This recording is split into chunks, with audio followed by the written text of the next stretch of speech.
Alright, let's be real. When people talk about the NES, it's always the same names. Super Mario Brothers, Legend of Zelda, Mega Man. I mean, yeah, we get it. And don't get me wrong, those games are legendary. But what about the hidden gems that were on the NES? You know, the ones that never got the attention they deserved? Well, today, I'm diving into 10 of the most underrated NES games of all time. And when I tell you guys, these games totally slap.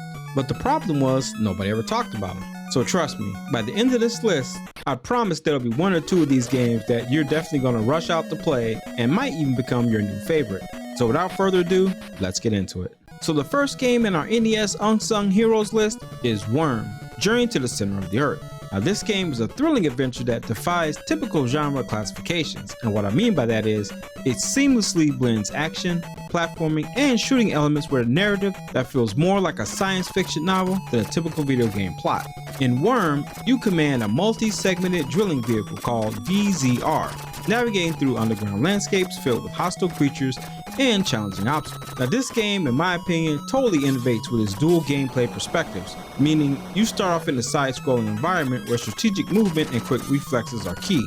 But as you delve deeper into the game, you go into the Earth's crust, and then the game shifts into a first-person shooter perspective, that when I played the game, I thought it was just like a boss mode kind of deal. And it did add a layer of intensity and immersion that in my opinion was epic for its first time. But not only that, now you actually get another mode to play the game where you're actually a stand-up person, kind of doing the platform kind of thing. And I mean, you got side-scrolling vehicle movement, then you got first-person shooter view, and then you got typical humanoid platforming. All three in one game, as confusing as that is, but somehow this game makes it work. Now, despite its innovative approach and compelling gameplay, unfortunately, Worm didn't quite make the splash it deserved. Now, I don't know if it was overshadowed by more prominent titles at the time, or simply just too much for the mainstream gamer. However, it still remains a hidden gem worthy of the spotlight. The game's graphical capabilities and soundtrack also deserve a shout out. I mean, this game has some killer music for the NES hardware at the time. For fans of an electric and story-driven game, Worm Journey to the Center of the Earth is a must-play. I mean, it's a game that not only challenges your gaming skills, but it also immerses you in the epic tale of adventure and survival. So if you're looking to experience one of the NES's most unique titles, look no further than Worm. At number 9, we delve into the cybernetic world of Kabuki Quantum Fighter. Now this game just isn't another action platformer. It introduces a wildly creative concept where your weapon is actually your hair. Yep, actually your hair. Picture this, a digital samurai battling through a computer system, but with a twist that could only come from the imagination-fueled era of the 90s. Back in the 90s, shit was just crazy sometimes. In Kabuki Quantum Fighter, you assume the role of Colonel Scott O'Connor, who has digitally transferred his consciousness into a computer system to combat a deadly virus threatening global security. What's the twist of this game? Well, his avatar in this digital world takes the form of a Kabuki actor. Now I feel like they could have picked anything in the world. Why a Kabuki actor? Who knows? But he is complete with gorgeous flowing locks, powerful hair that serves as your primary weapon against an array of digital enemies. And guys, let me tell you, the gameplay is intense and engaging, demanding precision and timing that challenges even seasoned gamers. Each level is actually designed with intricate details that not only reflect the digital theme, but also provide a visually captivating experience. The stages are filled with enemies and obstacles similar to Ninja Gaiden in some ways. You can actually scale platforms, and you have to time your jumps. Along the way, you'll also get different power-up weapons you can use, such as scattered shots and power-ups. But it's not only the gameplay that makes Kabuki Quantum Fighter stand out, it's just the bizarre yet brilliant fusion of traditional Japanese Kabuki style aesthetic with a cyberpunk storyline. And I felt like this right here, this game blended a unique visual and style that set it apart from other games of the era. And then moreover, going back to the soundtrack, this deserves special mention. It complements the game's fast-paced action with an awesome score that perfectly captures the urgency of battle throughout the computer virus world. However, again, despite its innovative design and engaging mechanics, Kabuki Quantum Fighter remains one of the NES overlooked treasures. Now, I remember seeing this game back in the day, the box art and everything, and I was like, what is this? But at the time, I was thinking, there's other things to play. And that was totally my mistake. It does offer a combination of challenging gameplay, unique storyline, and distinctive aesthetic that makes it a standout title that deserves so much more attention than it got. So for anyone who enjoys retro gaming with a twist, this is definitely a must play. A true testament to the creativity of the NES game developers. Next up at number 8 on our list is Power Blade. Now this basically blew my hair away, because if you love Mega Man, you're going to love this game. Now, Power Blade is one of those titles that just stand out. I mean, it combined the best elements of the platforming genre with a unique futuristic twist. In this game, the player takes the role of Nova. Now, one thing to mention about this game, it was actually supposed to be Terminator. I mean, if you can see right here, he looks just like the Terminator. However, the deal fell through, but the developer decided we're just going to make this game anyway, raw as it is. And that's why this guy looks like the Terminator. And believe it or not, my opinion, it's probably a good thing they just stuck with the game and didn't even put the Terminator in it. So Nova's armed with a boomerang, aka Power Blade. But it's not an ordinary boomerang, it's a symbol of versatility and deadly precision that defines the game's innovative combat system. So set in the year of 2191, Power Blade takes place in a dystopian future where a computer network, and yeah, it's a theme here, a lot of these games have computer networks, and this computer network actually takes control, and it's up to Nova to restore order. Now the game narratives thrust you into worlds teeming with rogue security robots, an intricate puzzle spread across 6 sectors, and just like Mega Man, you can decide which sector you want to tackle first, following the same theme of each one guarded by a formidable boss. Once you beat the boss, you get the card, and then you can use that to get to the final levels. Now what makes Power Blade so memorable, aside from its boomerang-centric gameplay, is the freedom it offers players. And like so many other platformers at the time, the game encourages exploration, and each sector is designed not just as a linear path to follow, but actually it's a complex maze, and it also offers multiple routes and hidden areas that contain upgrades for your Power Blade. And the upgrades for your Power Blade are incredible. Some of the upgrades give your blade more length, you can shoot multiple blades, they have power-ups for like energy, and you have multi-throwing directions. So think of it as having a hyped up metal blade from Mega Man. Now with all this stuff, I feel like the level design in Power Blade is the true high point of the game. And with each environment being crafted to reflect a different aspect of the game's setting, from the dark industrial complexes to the high-tech laboratories. I mean, for an NES game, this one knocked it out the park. And to top it all off, on top of that, the game mechanics are fine-tuned.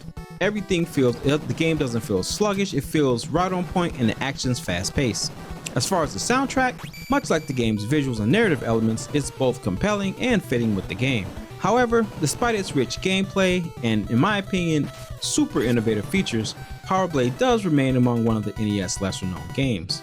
But it brought something new to the platform genre, combining action, strategy, and exploration in a way, in my opinion, was way ahead of its time. So if you're a gamer and you appreciate titles that offer more than just a run and gun mechanics, Power Blade is an essential you need to play in your library. Now sliding into our number 7 spot is the Guardian Legend. And this is probably one of my favorite out of the 10 games we're going to go over today. This is a game that masterfully blends 2 distinct genres into a singular, cohesive experience and actually pulls it off. This NES classic combines the exploratory depth with the high thrill of a shoot 'em up, creating a hybrid of 2 genres that are both innovative and again ahead of its time. In the Guardian of the Legend, you play as a Guardian, a powerful female warrior tasked with preventing the alien-infested planet Naju from colliding with the Earth. Now the game starts as you enter the planet's surface, transforming a robot into a human life form, and that sets the stage for the dual gameplay mechanics. The adventure mode of the game operates as a top-down perspective, maybe you could think of The Legend of Zelda in this case, where you explore the vast corridors of Naju.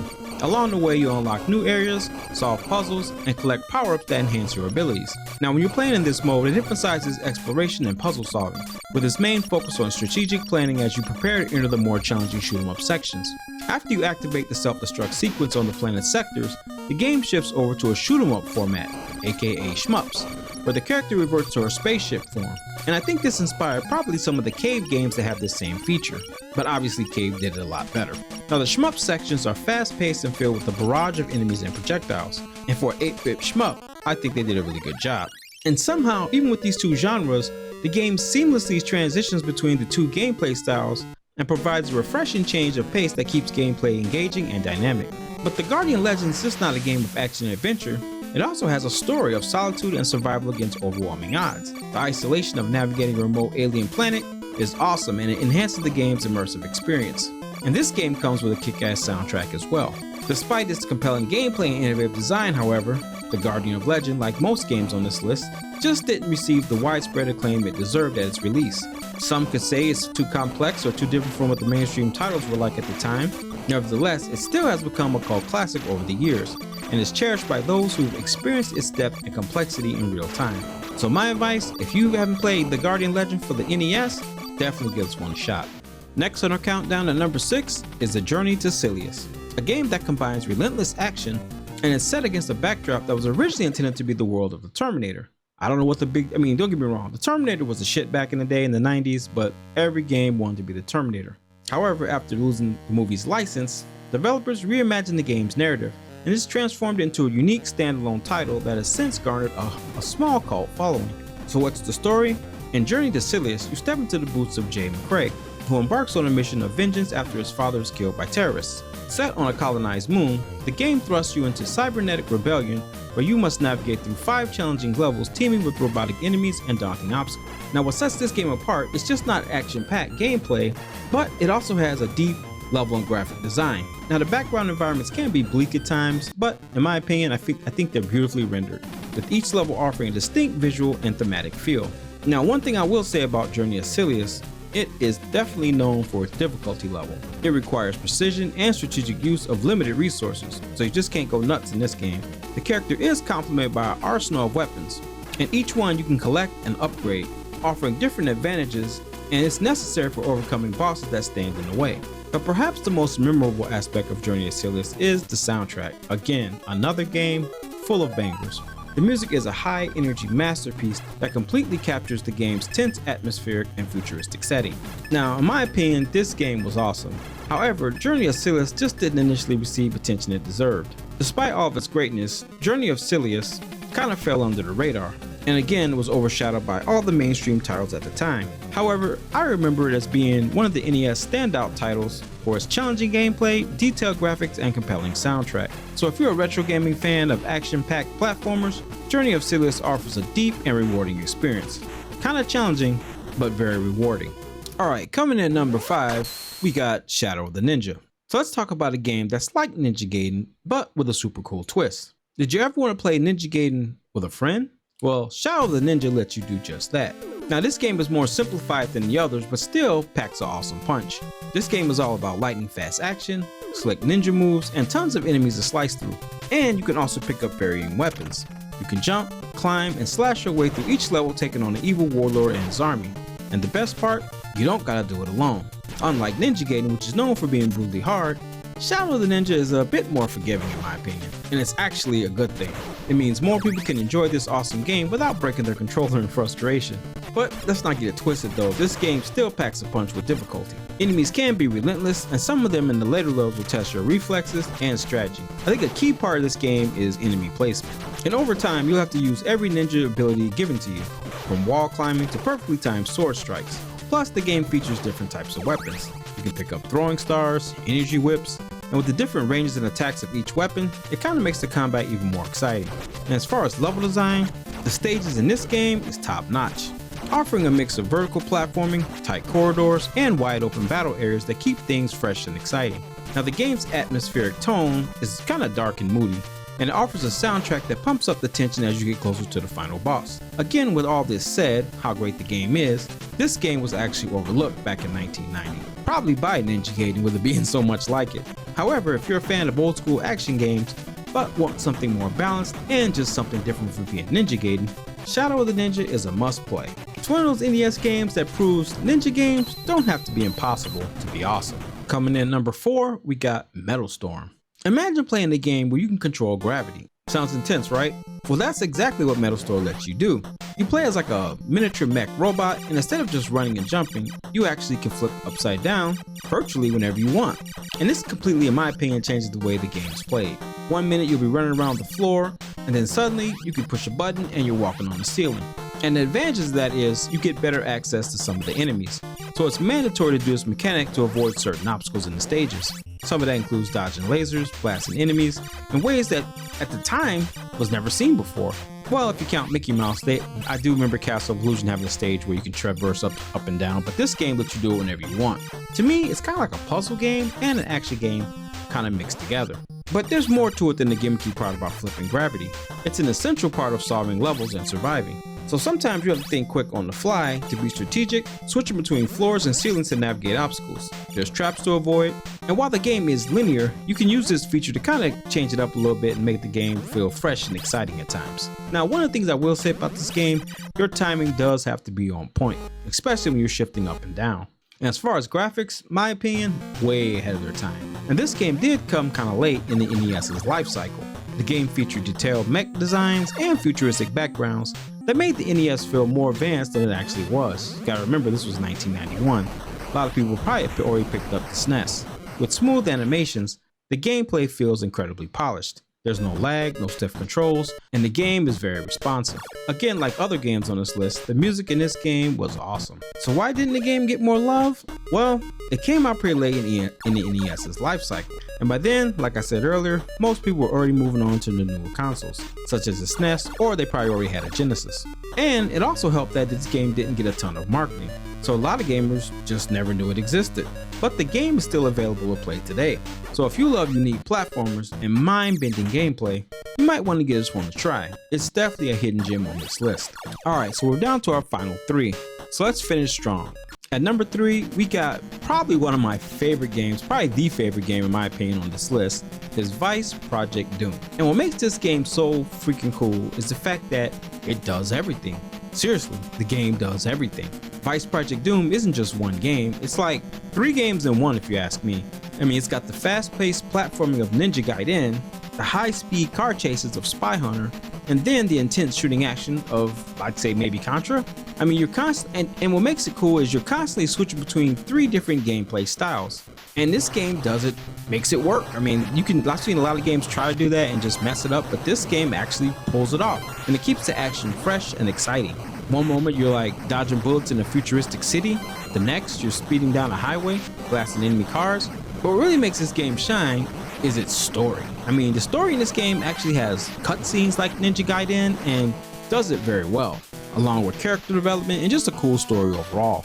Unlike many NES action games that just throw you into a battle with little explanation, Vice Project Doom gives you a full-blown neo-noir detective plot. You play as Quinn Hart, a secret agent investigating a mysterious corporation involved in some serious shady stuff. Now, as you venture through the game, you'll unravel the conspiracy. You'll also encounter cutscenes that kind of makes the game feel like a classic 80s action movie. When you're doing the platforming portion of the game, the levels are pretty intense, filled with well-designed enemies, deadly traps, and some truly awesome boss fights that test your reflexes and skills. When you move on to the driving levels, it feels like something straight out of a spy film, letting you chase down enemies at high speeds. It actually gives you 3 speed levels you can shift through, which I thought was an excellent touch, making the driving portion a lot more fun. All while driving, you gotta dodge obstacles, shoot incoming threats, and then there's the top-down shooting segments, which mix things up even further and give a game a sense of variety that very few, if I'd probably say any NES game showed me at the time. That's honestly a crime and a damn shame that more people don't talk about this game. I mean, this game gave you non-stop action along with a great story, and the variety in gameplay just kept me hooked from start to finish. So if you love fast-paced NES action games with a cinematic feel, Vice Project Doom is a must-play for you. Coming in at number 2, we have Crystalis. And this is another underrated gem on the NES that blends fast-paced action RPG combat with an engaging post-apocalyptic story.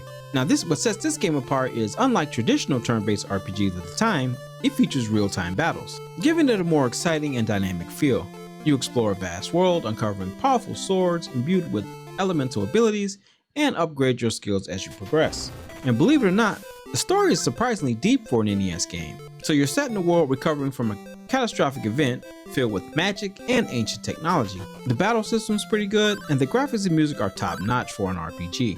And you couple this with a colorful and detailed world accompanied by a superior soundtrack that's, in my opinion, unforgettable.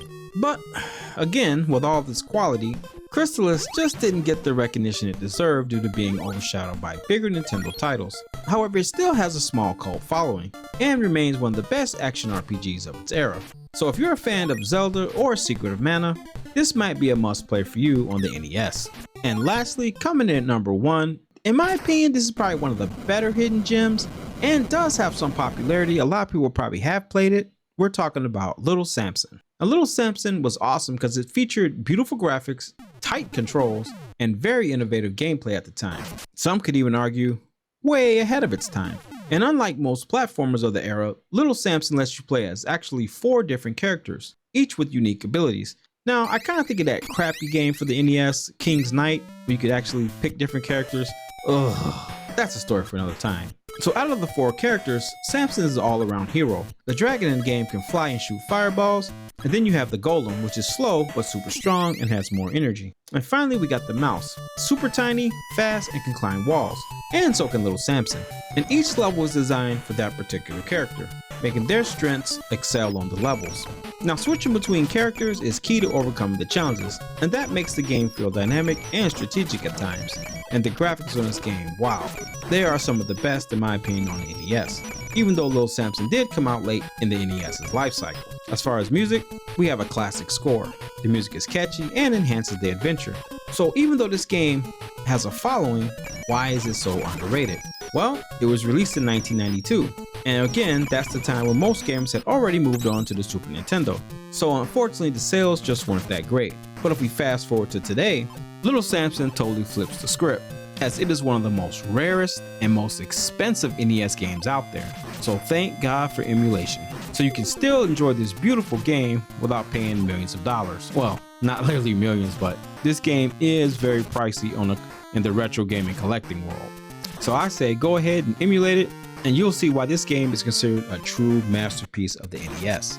So if you love platformers like Mega Man or Castlevania, Little Samson is right up your alley and a total must play. So that's going to do it for the list of games, guys. I feel like each one on this list is a total banger, and a couple of these games I had never even played before until I made this video. And if you played all 10 of these games, man, consider yourself lucky. In my opinion, each game on this list is definitely fun, and you definitely won't be disappointed. It's kind of something there.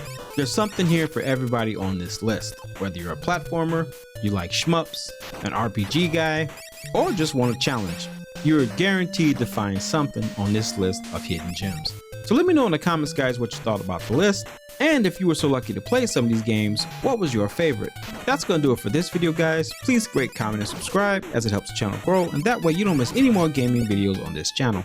And with that, as always, take care of yourself, protect your inner peace, God bless you, and we'll catch you on the next video. Thanks for watching.